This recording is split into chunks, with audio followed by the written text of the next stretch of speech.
Hello and welcome to the Today's Homeowner Weekly Podcast. We're here to help you with the challenges we all face as homeowners. I'm Danny Lifford. And I'm Joe Truini. And each week, Danny and I are here on the podcast to answer any and all home improvement questions. And we want to hear from you. Send us your questions or comments at todayshomeowner.com/podcast. Okay, Danny, let's get started. Today's Homeowner Podcast is brought to you by the Home Depot. How doers get more done. It's not the first sounds of jingle bells that mark the official start of the holidays. It's not even the first signs of snow. The holidays start when you say they do. And that's why our Black Friday savings last for 30 days. So shop early or wait until 5 minutes before the party. Whether you're a holiday planner or a procrastinator, we've got 30 days of savings for you. Make the holidays yours with Black Friday prices now through December at the Home Depot. How doers get more done. This week, we talk about repair work that needs to be done on a rotten deck board. Also, tips on ceramic tile, ways to remove sod to install a paver patio. And also, we'll be checking in with Chelsea to see what her latest project is. And Joe, what about that simple solution? Well, Danny, the holidays are coming. I think people are using those folding metal chairs for guests, but they have a tendency to scratch up the floor, so I have a simple solution how to prevent that. That's great, because I have a lot of those that I'm going to be using this holiday season. Okay, let's get started. Right now, we're going to the hotline in California here with Sandra. Sandra, welcome to the show, and tell us what's going on with this deck in that backyard. Okay, hello, by the way. Initially, I thought it was more the beams that support the deck, but when I went outside the other day, I actually noticed that it's more like that outer wooden panel where, that sustains the beams. I sent some pictures. I'm not sure if they were received. Yes, anyway, sure did. Mm-hmm. Okay. Well, at first my husband would say, no, it's not right, and I can fix it. But I can't. I looked at it and I thought, it just doesn't look like it's something that's fixable unless you replace the whole thing. So that's where our, discussion between him and I are going. He says it's not that he could do some kind of fix, and I say, no, I think it needs somebody to come and replace the wood. Sandra, what you don't understand is husbands always say I could fix it. Yeah, it doesn't matter. Yeah, that's right. It could be the space shuttle. Of course I can fix it. Where's the duct tape? Well, he actually worked on the space shuttle. Thank goodness he didn't have to fix anything on it. Well, there's a difference between space shuttle work and deck work, but I could. Absolutely, you're absolutely right. Which is why I keep telling him, no, I think it needs to be replaced. Well, you definitely when it gets from the pictures we saw, a number of holes, where the rot deterioration had taken place. So yeah, it's a little beyond doing any kind of a superficial repair, or certainly you wouldn't want anybody to try to cover over it with any material. So the thing about it is determining if it is a support, if it's something that you can remove without jeopardizing any movement in the deck. And so if it's just that cap board on the outside, I'll tell you one of the easiest ways to remove it is to use a reciprocating saw, or commonly called a sawzall. And you put a metal cutting blade in it. So instead of digging out all of those nails or screws that would be coming in from several different directions, you basically just cut them or nip them off, and that way you're able to remove those boards. And it may be that a lot of times you'll have situations like you have there where the rot occurs where the seam of the board goes together. So you can replace. It's best to replace all of it, but it's possible to replace just a section or two. But still, cutting the nails out, then cutting any of the piece of wood where you need to join it together, that's the first step. How off the ground is this? Wow, this is probably, I want to say, definitely over 7, maybe 8 feet from the ground. Okay, I was afraid that it would require getting on a ladder. That's where you really got to be careful. On a ladder with a circular saw or a reciprocating saw is always kind of a bad picture. So you need to make sure that he's very, very careful when he's doing that. But that's essentially it: is getting the wood that you need to replace it, cutting out as much of it as you can, and then screws, coated deck screws, always good, but you still can use a hot dip galvanized nail if you want to nail it back in place. Galvanized. Okay, I'm writing some of this down, by the way. Sure, good. So I can sound smart when I explain to him. And, a lot of the wood there, of course, I think less and less now they're using redwood, on the West Coast there, but you can always use the treated wood to replace it. And then you'll have a little bit of staining or painting to do in order to cosmetically match all of it up from the color that I saw on the deck. But I think he can do it if he got the space shuttle off the ground. I think he can get this deck in good shape. I hope so too. But okay, basically, I've got it down, and definitely, I will keep insisting because I just don't want a simple little fix just because. I'd rather it be fixed correctly. Oh yeah, do it right, and then you won't have to worry about it again. And if he or you run into anything at all, just feel free to give us a call back here, and we'll guide you in the right direction. Well, thank you so much. I really appreciate it. Okay. Thanks for the notes and stuff, and I'll definitely insist upon him doing a good job. There you go, Sandra. Great. Well, you guys have a good weekend. I'm glad we were able to help you out with that. Thank you, and you too. Take care. All right, our pleasure. Bye. Let's get back to today's Homeowner Hotline, headed to Connecticut, right next door to Joe Truiti's estate, and we're going to talk. We're going to talk with Zach, see if we can help you out. Zach, welcome to the show. Thanks. How you guys doing today? Hey, we're doing great. Tell us about this tiling job here you're about to embark on. All right. So I'm going to be tiling my kitchen, and I've done a little tiling before, but this time I'm going to use a cement backerboard for the plywood subfloor, and I've never done that. I just know that I need to tape the joints so I get a nice seam between the sheets. But do you have any other tips for me so I can make sure everything's level and nice when I'm done? Yeah, of course, Zach. Yeah, the cement backerboard should be put down over the plywood subfloor. Now, technically, you can tile over plywood if it's the right thickness, but we always recommend putting down the cement backerboard. It's just a much better surface for tile. And there are a few things to keep in mind, and these are often not done, and I'm not sure why. I guess they're time-saving tips to some people, but it's the wrong way to put down backerboard, so I'm glad you're asking. The first thing is that it always gets set in thin set mortar. You never just screw it down to the floor. You don't use construction adhesive. You have to put trowel down, a thin layer of thin set mortar with a notch trowel, and then set the boards in that, the cement backer boards in that. And the other thing that people either don't do or aren't even aware of is you should never line up the seams in the plywood with the seams in the backer board for obvious reasons, because the seams are often the weakest part of the floor, and so you want to stagger those seams, overlap them by, even if you just overlap by 4 inches, you stabilize that joint, because otherwise if there's any flex that could affect the tile.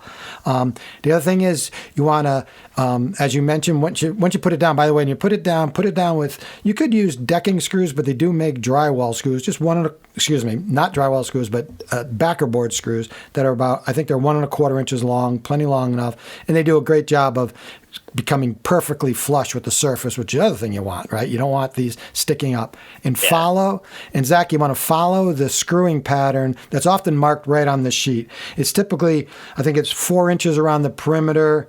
The screws have to be 4 inches apart around the perimeter and 8 inches in the center of the panel, something like that. So there's a lot of screws that go in. And then, as you suggested, as you mentioned, you have to tape the joints. You're going to tape them with a fiberglass mesh tape that has adhesive on one side. But here's the trick of the trade. These panels, these backerboard panels, are typically a little dusty, and they don't know, the tape doesn't always stick. So wipe them down with a very damp, with a lightly dampened sponge. Just wipe it down, get all the dust off those joints, let it dry just for a couple of minutes, and then stick down that tape. Because I've seen way too many times when the dust prevents that tape from sticking, and of course then it doesn't do its job. And once that tape is stuck down, then you have to apply mortar over that joint as well, let that cure, and then you're ready to set the tile. I know that's a lot of steps. In fact, what I'll do is I'll type this up into a list and we'll post it on the website. I'll call Thomas over at Today's Homeowner. We'll post it on the website, but with some more key steps. So those are like the 5 or 6 key steps that you really have to do. It's a little time consuming, but you're not going to do this again, and there's no way to fix it once you set the tile. So follow those steps, Zach, and I think you'll get a successful tile job. Great. Can't wait to start my project. All right. Well, good. Well, any other advice that you might need, you can also pick up Joe's tile book that's available at Amazon.com. It's a fantastic book that tells you from start to finish on anything that you need. And, of course, you can go to todayshomeowner.com as well. Zach, thanks so much for being with us here on the Today's Homeowner Radio Show. Thank you. Right now, we want to go to the Today's Homeowner Hotline. We got a recorded call here. We're going to try to take care of Nancy in Michigan. Wondering what is the best way, or I'm actually looking for the easiest way to remove sod, remove grass from an area that I would like to put pavers down. Not really sure how to get started. I'm not as young as I used to be, and I think it might be a little difficult. So any tips you have would be great. All right. Well, we're happy to help you on that, Nancy. Something that I've done many, many times. As recent as about 2 weeks ago, we were creating we were working on one of our television show episodes where we were improving the curb appeal in the front of a house. And one part of that was to remove a section of grass to turn it into a nice flower bed. And so I thought about, Joe, renting, one of the manual or the gas-powered Sod Cutters. Right. Yeah, you could do that. Pretty amazing machines. You can rent those very, very easily. Pretty amazing how you can go along and cut that up. But this grass, you could tell it was the soil was very compacted, so the grass was not a very good quality grass. So you weren't going to be able to reuse that, which is a great advantage. Right. If you are removing grass in an area that's good grass, you can take this this gas powered sod cutter, I call it a sod buster, and cut it. Amazingly fast, and clear the area out, cut it in sections, and then transplant it, provide it to a neighbor that needs a little help on their yard or whatever. That works out very well. But what I actually did in this area is use a rototiller. So I took a rototiller and just kind of bounced along the top of it and basically just pulled the grass up, raked it up, then went back over it a little bit more to get some of the other pieces of grass that were there, and then we ended up raking it. And then I used the rototiller for what it's designed for, to really agitate that ground a lot so that we could have some, great planting beds there and so forth. That's a great idea, yeah. You used the tiller first to cut up, and then you raked up the old grass and just disposed of it someplace. Yeah. Then you tilled up the soil. Yeah, exactly. Worked really, really well. But now I've heard other people do things like the area that you're putting the pavers down, you'll actually put down clear plastic. Over the grass? Yeah, over the grass and weight it down, and the sun will bake that grass in no time. I mean, it just absolutely will burn it up within a day or two. Right. And so essentially you're just killing it instead of using a chemical. But I also have seen people using, grass killer just, if you've got time to allow it to kill it, and then basically you just rake up the dead grass. But to do it manually, even with some of the manual like shovels that are modified shovels that are made for that, it still is one heck of a lot of manual labor. Yeah, no, they actually do make a manual sod cutter. I can't imagine if you have more than like 2 square feet of sod to remove, it would take you. It's basically just 2 handles and a long horizontal blade, and you just kick it. You just get it, you just kick it along. I mean, it sounds as much fun as it is. So, yeah. And if you're going to rent a tool like a sod cutter, and we always say this about certain landscaping tools, check with neighbors. They might need to remove sod. You can share the cost of the rental, because they're getting relatively expensive. They're over $70 to $100 a day. So, if you can share that rental, even with just one neighbor, you really save quite a bit of money. But I'll tell you, when you're doing anything like that, if you're using, if you say, okay, I'm going to just put gloves on, I'm going to get my square pointed shovel, I'm going to get out there, I'm just going to scrape it all out, which is the first thing most people do. I'll tell you, it's well worth it to take a few minutes and sharpen that shovel. Put it in your vise, use your, get some gloves on, some eye protection, and use that file and just really put a nice clean edge on that. It makes it, so much easier, because almost even a brand new shovel is not sharp. But you take a shovel that's not sharp and then you use it for a few years, it's, let's say, less sharp. So there's a lot of ways that you can improve on that. Yeah, and if you're going to use a shovel, and it's pretty effective actually, using just a square blade, a straight blade shovel, is cut down first. Like, let's say you want to remove a strip that's 2 feet wide and 10 feet long. Well, first just cut the borders, just chop down straight down, then cut it into 3 or 4 foot long sections, and then dig it up. Because if you just start digging up without first cutting those borders, the grass has no place to sort of to tear off and roll easily. And then, and Danny said, if you want to reuse it, if you can get it up in one piece or in pieces, just wet it a little bit, roll it up and put it in the shade, cover it with something so the sun's not baking it. And usually it'll stay for a few days like that. And then you can prepare the soil to move it because, it's a lot quicker than growing, grass from seed, certainly. Yeah, and you almost always have a place in the yard you could use a few more pieces of sod like that. Time for our Best New Product segment, brought to you by the Home Depot, how doers get more done. Now, you may not realize it, but all light has a temperature, a color temperature. Daylight has a higher color temperature that looks more bluish to our eyes. Traditional incandescent bulbs have a lower color temperature, which our eyes see as more yellow.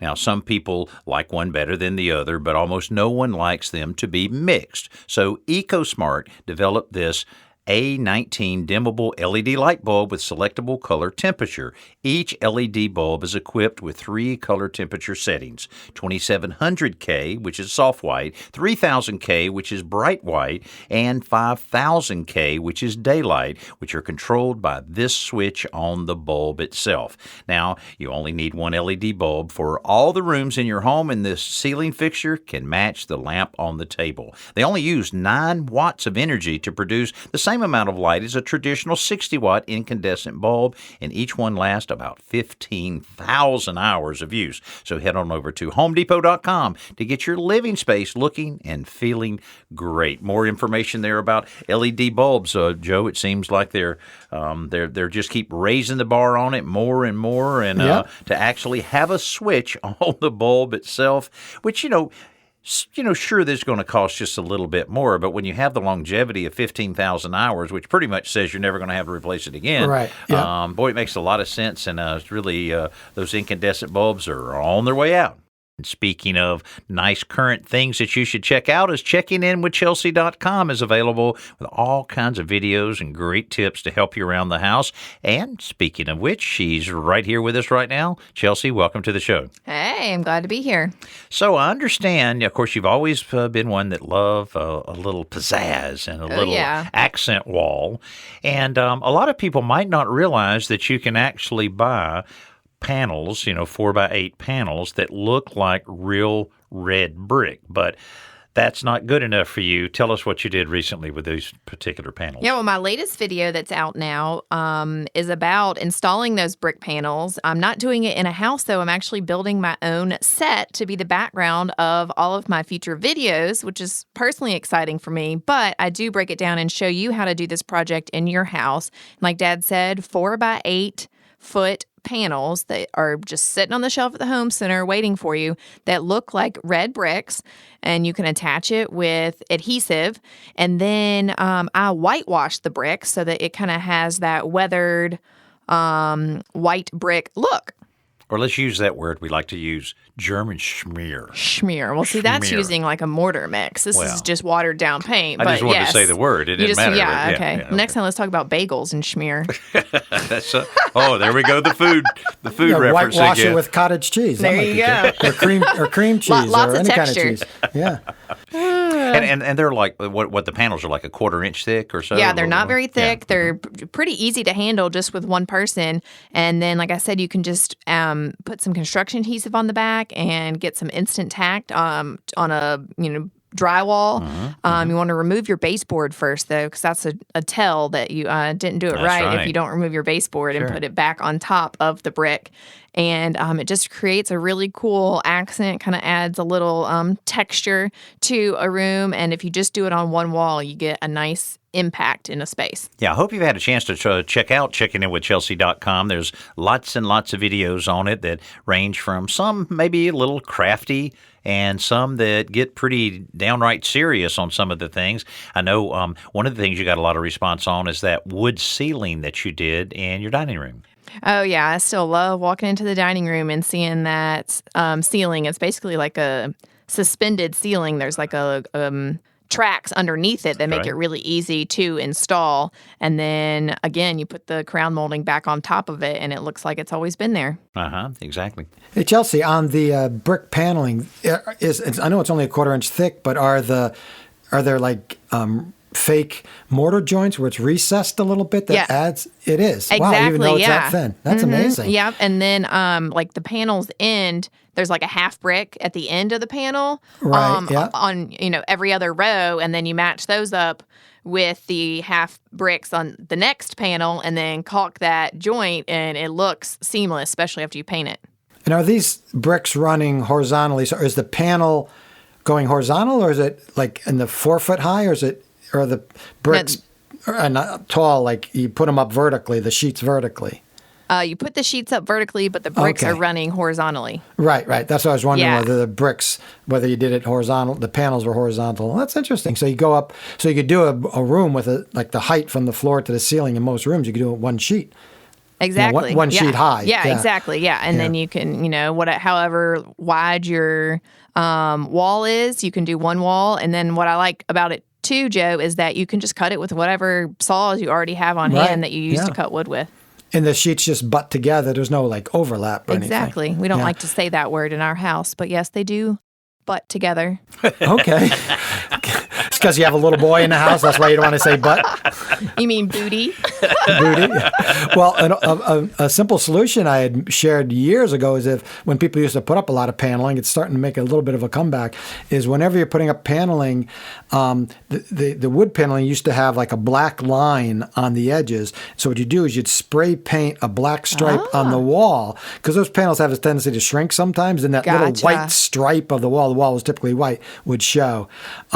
So in this case, if your wall was blue, you might want to, if you whitewash it, maybe you put a white stripe. So if you know what I mean? Oh, I gotcha. So you're painting the wall behind the panel, just that one little, right. Okay. That is a great tip. So if that seam opens up, you won't see the wall behind it, because then what do you do? Right, right. Yeah.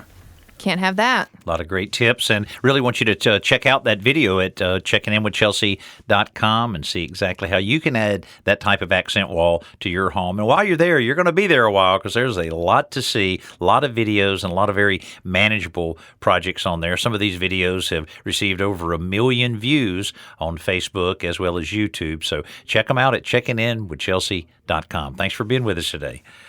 It's not the first sounds of jingle bells that mark the official start of the holidays. It's not even the first signs of snow. The holidays start when you say they do.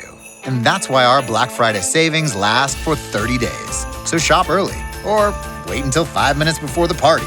Whether you're a holiday planner or a procrastinator, we've got 30 days of savings for you. Make the holidays yours with Black Friday prices now through December at the Home Depot. How doers get more done. Here comes one of the most favorite parts of the show, our simple solution. Joe, what do you have for us? All right, Danny, with the holidays coming up, and a lot of people will be using folding metal chairs for their guests when they come over to visit. But those chairs have a tendency to scratch up wooden floors, or any floor really.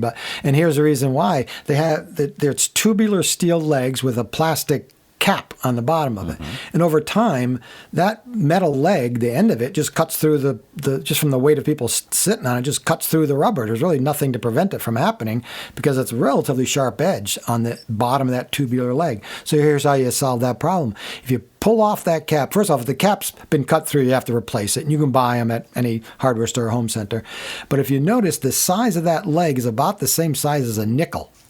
So you just take a nickel, put it in the bottom of that cap, that new rubber cap, and put it on there. Now the tubular leg is resting on that nickel. So for 20 cents per chair, you can prevent this from happening. So there you go. That's the simple solution, to keep those metal legs from cutting through the rubber caps. Just that little bit of support right there will kind of even out the instead of it cutting through. That makes a lot of sense. It makes a lot of sense. They might wear out, the rubber caps might wear out eventually, but they're not going to prevent that leg from cutting through. Well, that's something everybody can be thinking about is with the holidays being right around the corner. Just kind of look around, look at some of the things that you might do to make the house look just a little bit better. I would not recommend taking on a big remodeling project, especially if you're expecting some of your family and friends to be dropping by. And we would encourage you to drop by today's Homeowner.com. We have numerous lists that can help you with a number of the little odds and ends that you might want to do around your home. Yeah, and by the way, this tip with the the nickel also works on table legs. I mean, table legs is less of an issue because they're not sliding around, people aren't sitting on, but you can do it on a table leg